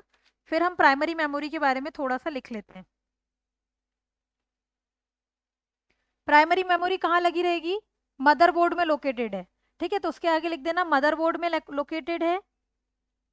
मदरबोर्ड में, मदरबोर्ड कहाँ होता है? CPU है ना, मदरबोर्ड में लोकेटेड। और नेक्स्ट है प्राइमरी मेमोरी के बिना कंप्यूटर काम नहीं कर सकता। सेकेंडरी मेमोरी के बिना कर सकता है क्या? कर सकता है, बिल्कुल कर सकता है, लेकिन प्राइमरी मेमोरी नहीं होगी तो बिल्कुल ही नहीं कर पाएगा। तो प्राइमरी मेमोरी के बिना कंप्यूटर काम नहीं कर सकता, मतलब सबसे जरूरी मेमोरी है वो। इतना हो गया। नेक्स्ट करूँ? अब हम प्राइमरी मेमोरी के टाइप देख लेते हैं, ठीक है।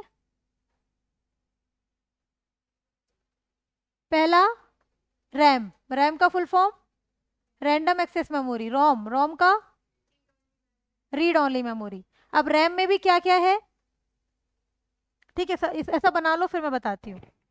हाँ, डायनेमिक और स्टैटिक, सही बोल रहे हैं। क्या होती है रैम, सबसे पहले तो वोलेटाइल होगी, अस्थाई, वोलेटाइल अस्थाई लिखना, अस्थाई मेमोरी, वोलेटाइल मेमोरी।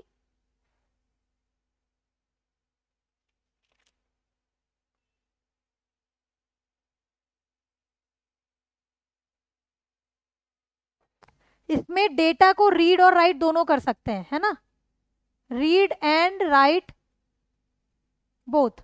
लेकिन ये जो रोम है उसमें क्या कर सकते हैं, सिर्फ रीड, नाम में लिखा है रीड ओनली मेमोरी। सबसे पहले तो ये नॉन वोलेटाइल होगी, स्थाई लिख लेना। नहीं नहीं, ये भी वोलेटाइल ही होती है, ठीक है, ये भी वोलेटाइल ही होती है। एक सेकेंड, नॉन वोलेटाइल होती, सॉरी सॉरी, है ना, non volatile, volatile RAM RAM होती है, मैं रैम के जो एस रैम और डी रैम में चली गई थी, ठीक है। ये नॉन वोलेटाइल रहेगी और ये सिर्फ रीड कर सकती है, राइट नहीं कर सकती, ठीक है।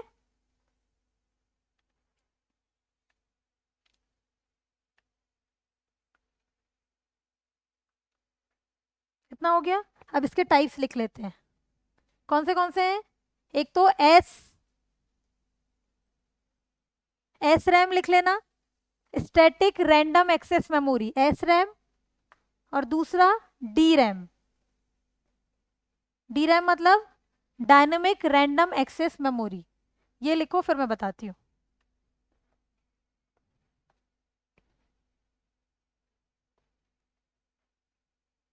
स्टैटिक और डायनेमिक, ठीक है।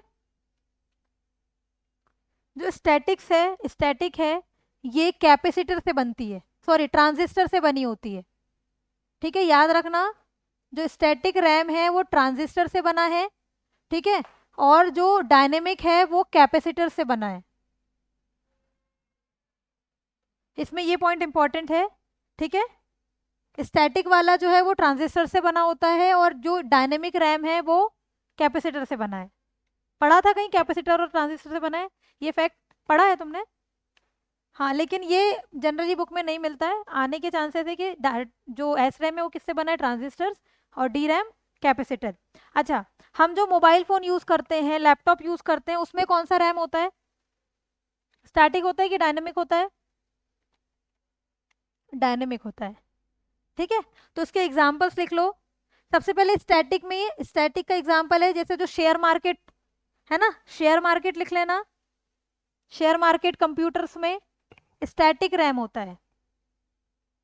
ये पता है ना कि अगर ये रैम में अगर हम एक बार कंप्यूटर को बंद करेंगे तो पूरा डेटा चला जाएगा। ये मैं लिखवा नहीं रही हूँ, ये जनरल पता होती है हमें बात, ठीक है। लेकिन याद रखना जो स्टॉक मार्केट वाले कंप्यूटर है उसमें एस रैम यूज हो रहा है, लेकिन जो डायनेमिक है वो मोबाइल लैपटॉप वगैरह, ठीक है, उसमें डी रैम यूज होता है। मोबाइल नहीं, सॉरी, कंप्यूटर, ठीक है, कंप्यूटर मतलब जो अभी हम यूज कर रहे हैं उसमें कंप्यूटर, पर्सनल कंप्यूटर लिख दे, पर्सनल कंप्यूटर, ठीक है, पर्सनल कंप्यूटर और लैपटॉप में डी रैम, ठीक। टैबलेट भी हो जाए क्या, मोबाइल्स नहीं होगा क्योंकि मोबाइल में पूरा डेटा वैसे नहीं जाता, इसीलिए मैं एक बार बता देती हूँ, देख लेती हूँ।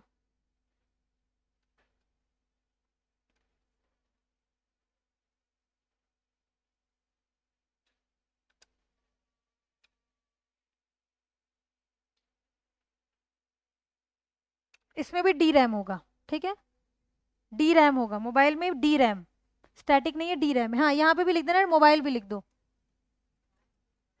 हाँ, उसको ऐसे कर दो ठीक है, मोबाइल कंप्यूटर लैपटॉप, ठीक है। अब डी रैम का भी अभी जो लेटेस्ट वर्जन आ गया है, ठीक है, वैसे होते दो ही हैं, एस रैम डी रैम, लेकिन एक और आ गया है इसका, एस डी रैम, ठीक है। इसका है synchronous dynamic random access memory लिख लेना इसमें, ठीक है। एस डी रैम जो है वो डी रैम का ही एक वर्जन है जिसका नाम है सिंक्रोनस डी रैम।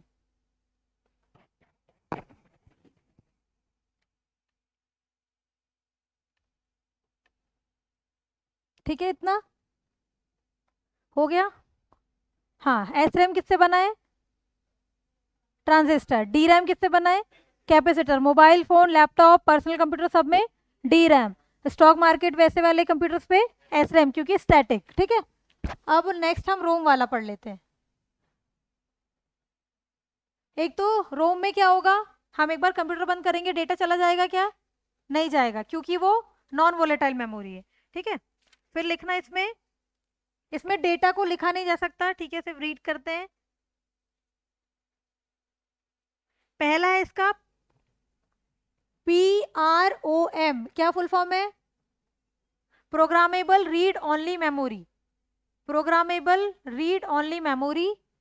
फिर EPROM मतलब erasable programmable read only memory. फिर EEPROM मतलब electronically erasable programmable read only memory. लिख लो आराम से।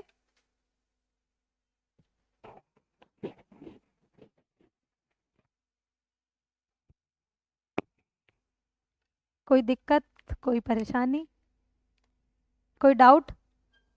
ऐसा लग रहा है पेपर में क्या आएगा, ऐसा कुछ? ये नया है ना? नहीं, आ सकता है, आ सकता है, क्योंकि उसमें पहला टॉपिक ही दिया है ना, बेसिक नॉलेज ऑफ कंप्यूटर। कई बार हमें इतना बेसिक लगता है कि हम वो भी छोड़ देते हैं। आपने वो सिर्फ चीज़ें थोड़ी पढ़ी होगी, यूएसबी में कितने कनेक्ट कर सकते हैं, ये वो। ठीक है, ये जरूर पता है कि रैम रोम होता है, बचपन से ही पढ़ते आ रहे हैं। ये नहीं पूछेगा, लेकिन अंदर पूछ सकता है, ये पूछ सकता है एसडी रैम अभी कौन सा वाला यूजर है, एसडी रैम का फुल फॉर्म पूछ लेगा, है ना।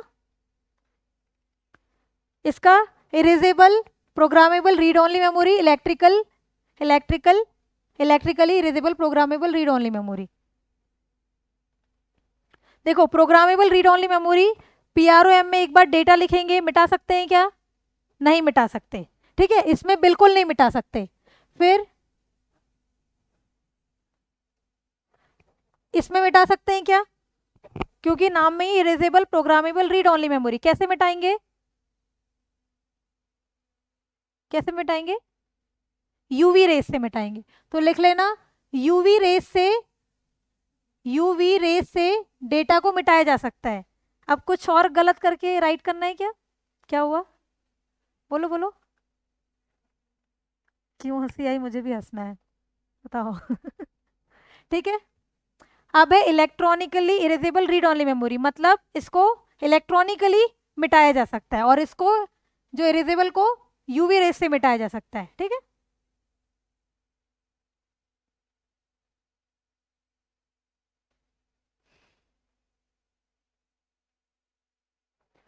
एक और फैक्ट लिख लेना कि रोम, रोम एक बार और बता दूं। ठीक, मैंने ये बताया, एक तो रोम जो होता है वो नॉन वोलेटाइल होता है, मतलब स्थायी होता है। डेटा एक बार कंप्यूटर बंद करने पर डेटा नष्ट नहीं होगा। और रोम में रीड ओनली मेमोरी, नाम से ही समझ में आ रहा है, उसमें सिर्फ हम रीड कर सकते हैं, राइट नहीं कर सकते। ठीक है, वो तीन टाइप से होते हैं। एक तो पी रोम मतलब प्रोग्रामेबल रीड ओनली मेमोरी। फिर ई पी रोम मतलब erasable programmable read only memory. अब नाम में लिखा है इरेजेबल, मतलब मिटाया जा सकता है, इरेज किया जा सकता है, लेकिन कैसे इरेज करेंगे? यूवी रेज की मदद से। ठीक है, फिर है, अभी फिर हंसी आ रही है, अब तो मुझे जानना ही है। ठीक है, फिर है EEPROM, electronically erasable programmable read only memory. तो इसमें क्या करेंगे? इरेज तो करेंगे, लेकिन इलेक्ट्रॉनिक तरीके से। ठीक है, आप समझ में आया? इलेक्ट्रिकल सिग्नल पास करके इरेज कर दिया जाएगा। ठीक, पानी पी लो, मैं भी पी लेती।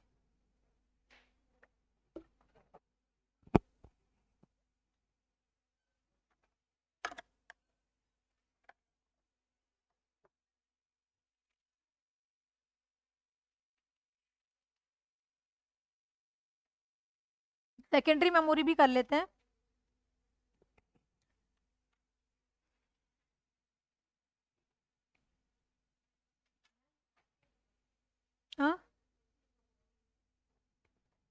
एग्जाम्पल्स लिखने, हाँ लिख लो। वेब कैमरा जो मोबाइल कैमरा है वो,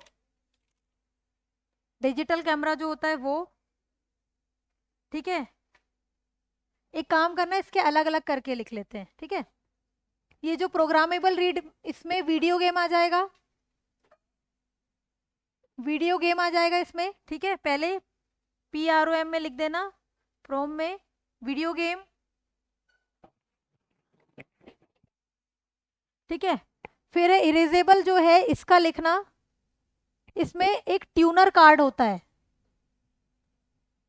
इसको अपने उसमें देख लो गूगल में, ट्यूनर कार्ड होता है, टीबी ट्यूनर कार्ड, ठीक है, टीबी ट्यूनर कार्ड। इसमें जो इंफॉर्मेशन एक बार लिखी जाती है उसको यूवी रे से मिटाया जा सकता है। तो इसका एग्जांपल लिख देना, टीबी ट्यूनर कार्ड। और ये जो है इसमें आ जाएगा डिजिटल कैमरा, डिजिटल कैमरा, ठीक है, डिजिटल कैमरा। और मेमोरी, और जितने भी मेमोरी कार्ड है, ठीक है, बस डिजिटल कैमरा लिख देना। MP3 प्लेयर वगैरह जो होते हैं वो भी आ जाएंगे इसमें, ठीक है, डिजिटल कैमरा और MP3 प्लेयर्स,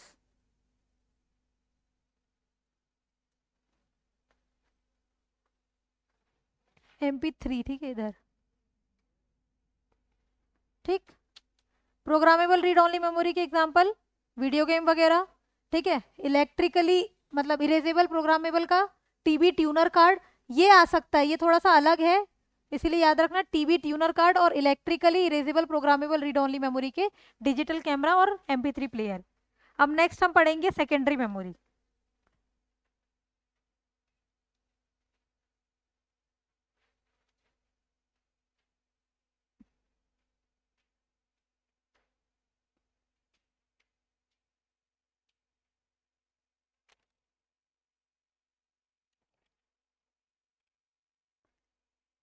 इसमें सबसे पहले लिखिए सेकेंडरी मेमोरी के जो एग्जांपल्स है उन्हीं को हम समझते चलते हैं। सबसे पहले लिखना मैग्नेटिक टेप, सबसे पहला है, हाँ मतलब इनके एक एक करके हम पढ़ते हैं। ये एक मेमोरी है, सेकेंडरी मेमोरी में पहले मैग्नेटिक टेप, ठीक है, magnetic tape, magnetic tape.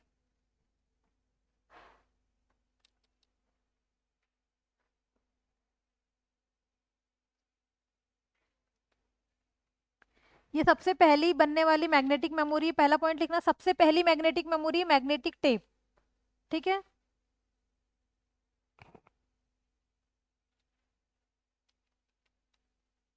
Iron oxide से बनी होती है, हमने उसमें भी देखा था मैग्नेटिक इंक कैरेक्टर रीडर, उसमें जो मैग्नेटिक इंक थी वो किससे बनी थी, आयरन ऑक्साइड से, तो लिख देना आयरन ऑक्साइड,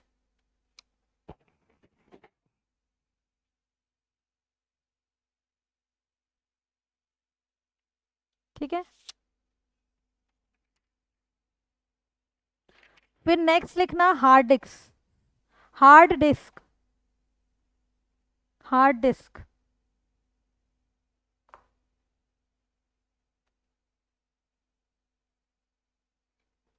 इसमें पहला पॉइंट लिखिए, सबसे पहला हार्ड डिस्क IBM कंपनी ने बनाया, सबसे पहला हार्ड डिस्क IBM कंपनी ने बनाया,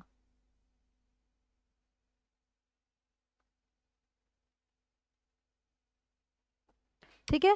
अभी हार्ड डिस्क की जो स्टोरेज कैपेसिटी है वो 22 TB हो गई है। TB मतलब पता है, टेराबाइट, मतलब टेराबाइट अनुमान लगा सकते हो टेराबाइट कितनी होती है, GB के बाद TB, ठीक है। हमारा जो फोन आता है 256 GB तक मैक्सिमम, और भी है इसका, ऐसा नहीं है, लेकिन जनरली है ना 128 256 GB तक, पहले तो 64 ही होता था, उसका भी TB सोच लो, है ना, मतलब कितनी ज्यादा स्टोरेज होगी हार्ड डिस्क की। और हार्ड डिस्क की जो स्पीड है वो RPM में मापी जाती है, RPM, ये इंपॉर्टेंट है, याद रखना। RPM में इसकी स्पीड,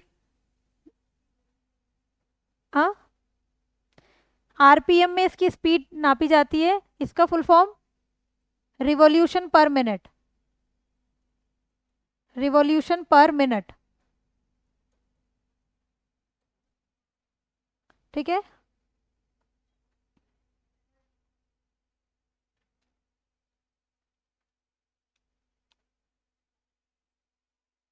इतना ही हार्ड डिस्क में। सबसे पहला हार्ड डिस्क आईबीएम कंपनी ने बनाई। अभी जो इसका स्टोरेज कैपेसिटी वो 22 TB की है। ठीक है, ऊपर नीचे हो सकता है लेकिन टेराबाइट में है, लगभग 20 के आसपास, ऐसे याद रखना। और एक और हमने पढ़ा कि जो इसकी स्पीड है वो किस में मापी जाती है, रिवॉल्यूशन पर मिनट, तो आरपीएम। जैसे हमने सुपर कंप्यूटर की किस में पढ़ी थी, सुपर कंप्यूटर की क्या थी, फ्लॉप्स। फ्लॉप्स का full form floating point operation पर सेकेंड। ठीक है, ये जो स्पीड स्पीड किस में नाप रहे हैं वो याद रखना। अभी आज हमने एक हर्ट्स पढ़ी, हर्ट्स किसकी थी, रिफ्रेश रेट, है ना, कितने बार वो कर रहा है रिफ्रेश मॉनिटर, तो हर्ट्स में। ठीक है, ऐसे याद रखना। नेक्स्ट लिखना हार्ड डिस्क के बाद फ्लॉपी डिस्क, फ्लॉपी, ये सब सुने सुने नाम हो गया है ना, फ्लॉपी डिस्क।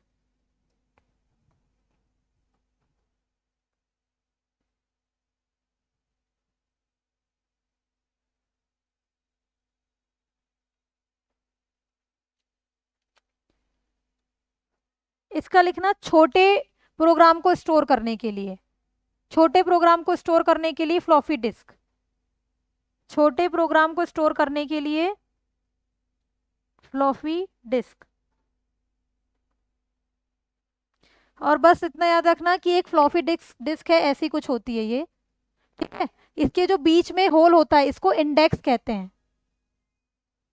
ठीक है, ये बस लिख लो, फ्लॉपी डिस्क के बीच में एक होल होता है, a hole at the centre of floppy disk is called as index, index hole, इसको इंडेक्स होल कहते हैं, इंडेक्स होल कहते हैं। जो बीच में होल होता है उसको इंडेक्स होल कहते हैं फ्लॉपी डिस्क में।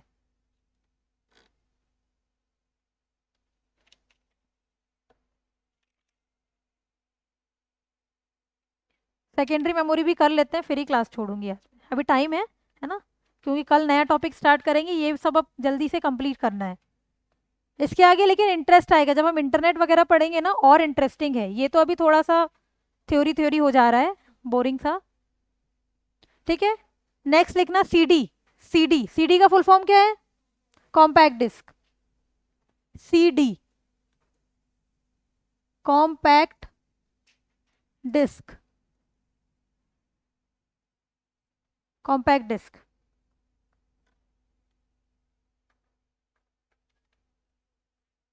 कुछ नहीं, इसमें लेजर, लेजर टेक्नोलॉजी का उपयोग होता है, याद रखना, लेजर तकनीक का उपयोग किया जाता है डेटा को स्टोर करने के लिए।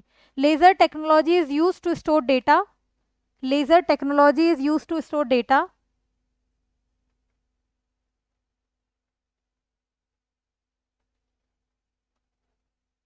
ठीक, नेक्स्ट है डीवीडी, डीवीडी क्या है, डिजिटल वीडियो डिस्क या फिर डिजिटल वर्सेटाइल डिस्क, दोनों इसके मिलते हैं फुल फॉर्म, डीवीडी। ठीक है, नेक्स्ट लिखना डीवीडी,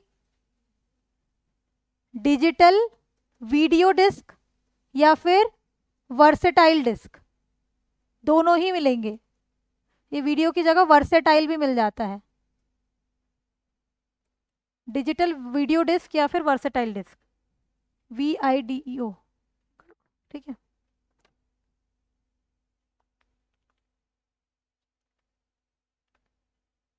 इसकी जो मेमोरी है वो 17 GB तक है, मेमोरी लिख लेना, स्टोर करने की जो क्षमता है मेमोरी है 17 GB तक। सीडी की इससे कम है, सीडी की इससे कम होती है, मैं एग्जैक्ट ऐसे कहीं डेटा मिला नहीं है मुझे, लेकिन 17 GB से कम है, 10 GB तक समझ लो।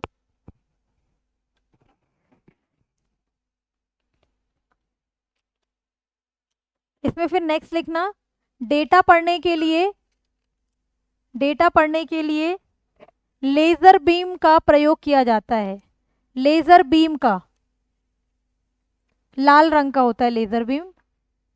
ठीक है, to read data, to read data बता रही हूँ, to read data red colour, red colour laser beam, BEAM, laser beam is used, data पढ़ने के लिए लाल रंग का लेजर बीम का प्रयोग किया जाता है, लाल रंग का लेजर बीम। लेजर लाइट देखिए क्या, से मारो तो रेड रेड, चोर यूज करते हैं,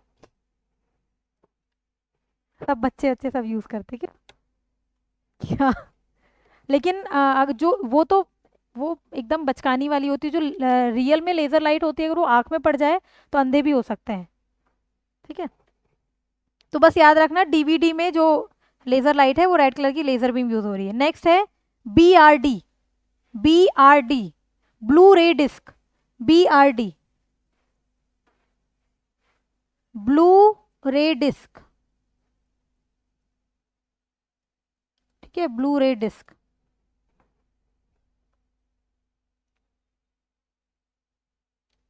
ब्लू रे नाम है तो इसमें नीले रंग की किरण यूज होगी, तो ठीक है, ब्लू ब्लू रेस यूज्ड।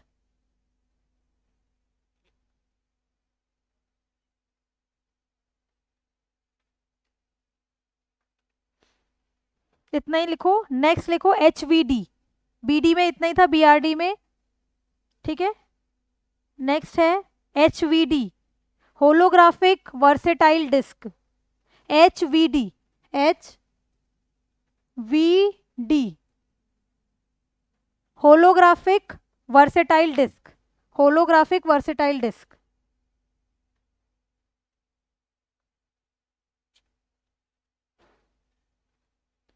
इसमें भी जो मेमोरी है वो टीबी में मापते हैं। ठीक है, टीबी में मतलब इसकी भी स्टोरेज क्षमता ज्यादा है।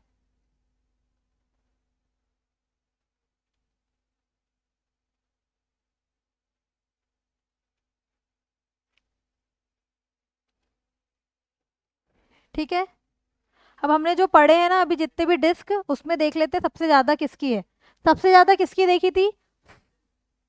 हार्ड डिस्क की थी, कितनी थी? 22 TB, है ना?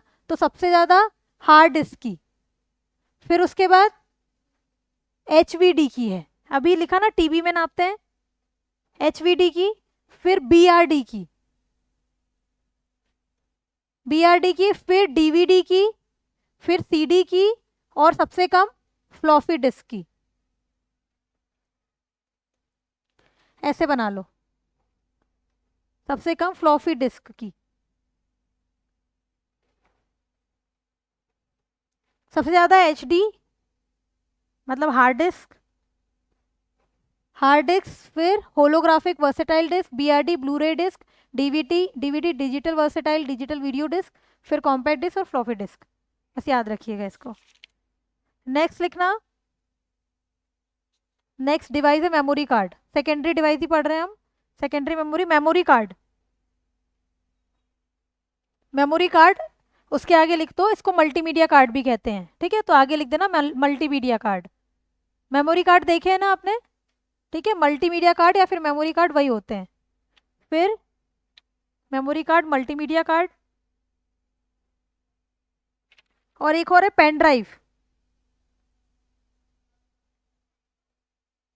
पेन ड्राइव, पेन ड्राइव को किससे जोड़ते हैं हम? USB से जोड़ते हैं, तो लिख देना USB से जोड़ा जाता है कंप्यूटर से। USB में कितनी मैक्सिमम डिवाइस? 127, 127। ठीक,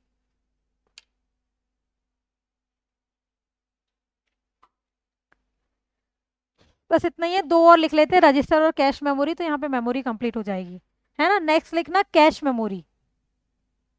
सेकेंडरी मेमोरी कंप्लीट हो गई, अब नेक्स्ट है कैश मेमोरी।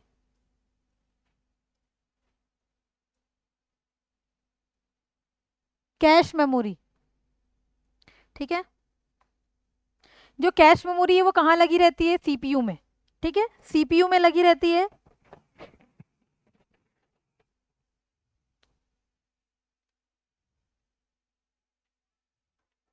इसकी स्पीड तेज होती है, स्पीड फास्ट, CPU में लगी है, स्पीड फास्ट है।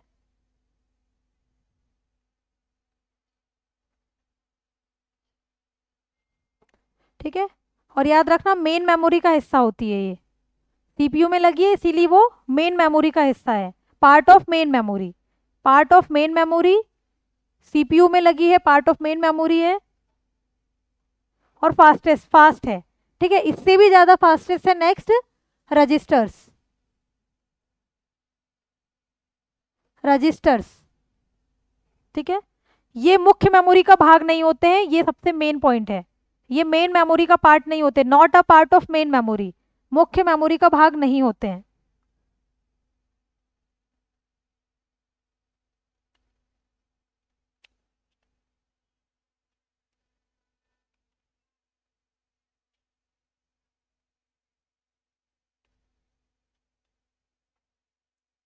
ठीक है, मुख्य मेमोरी का पार्ट नहीं होते मेन मेमोरी का, लेकिन सीपीयू के अंदर लगे रहते हैं। ठीक है, याद रखना बस, सीपीयू के अंदर रजिस्टर्स लगे रहते हैं, लेकिन सबसे फास्टेस्ट अगर पूछेगा, कैश भी है और कैश से भी सबसे ज्यादा फास्टेस्ट रजिस्टर। तो हमने देखा था सबसे ज्यादा रजिस्टर्स, फिर कैश, फिर सेकेंडरी, फिर प्राइमरी। ठीक है, हाँ, स्टोरेज कैपेसिटी सबसे ज्यादा किसकी किसकी होगी इन चारों में? किसकी होगी? सेकेंडरी की होगी, क्योंकि प्राइमरी में नहीं है, इसीलिए हम सेकेंडरी मेमोरी लेकर आए हैं। ठीक है, तो सबसे ज्यादा सेकेंडरी, ये यहाँ पे मैं ये लिख देती हूँ स्पीड में, स्पीड में ये क्रम याद कर लेना। और मेमोरी मेमोरी क्षमता में, हाँ मेमोरी कैपेसिटी या फिर स्टोरेज कैपेसिटी में सबसे ज्यादा सेकेंडरी, फिर प्राइमरी, फिर कैश, फिर रजिस्टर। मतलब उल्टा हो जाएगा, लेकिन सेकेंडरी पहले आएगी। SPCR, ठीक है। स्पीड में रजिस्टर, फिर कैश, फिर सेकेंडरी, फिर प्राइमरी। हाँ, इसमें जस्ट उल्टा ही है, लेकिन सेकेंडरी पहले हो जाएगी, क्योंकि प्राइमरी मेमोरी के पास मेमोरी नहीं है, इसीलिए हम सेकेंडरी मेमोरी लेकर आए, पेन ड्राइव वगैरह लगा रहे हैं। ठीक है, अब समझ में आ गया? ठीक, हो गया मेमोरी भी यहाँ पे कंप्लीट। अब हमें लैंग्वेजेस, सॉफ्टवेयर, MS ऑफिस वगैरह पढ़ना है।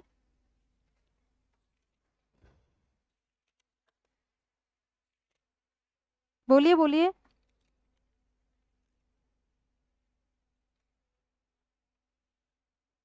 हाँ, कहाँ से छूट गया आपका?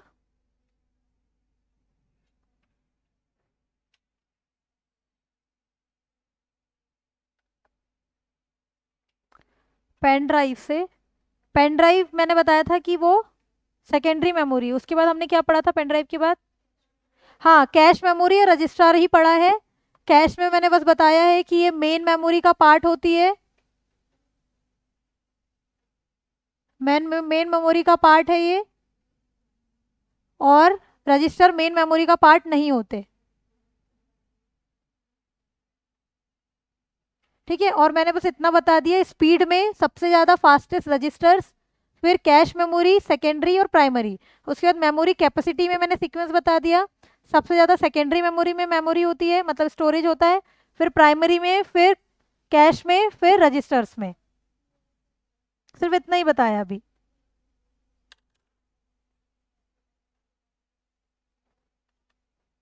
हाँ, CACHE, हाँ हाँ हाँ हाँ, बोलते कैश है, जैसे निमोनिया, वो पी निमोनिया नहीं होता है ना वैसे। स्पेलिंग है CACHE, कैश बोलते हैं, लेकिन कैचे नहीं है, वो कैश।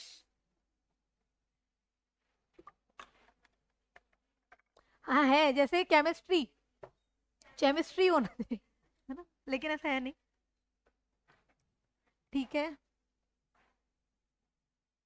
मैं कोशिश करूंगी कल ये कंप्लीट करवा दूँ, फिर नेक्स्ट हम लोग इंटरनेट वगैरह स्टार्ट करेंगे। ठीक है, चलिए, थैंक यू।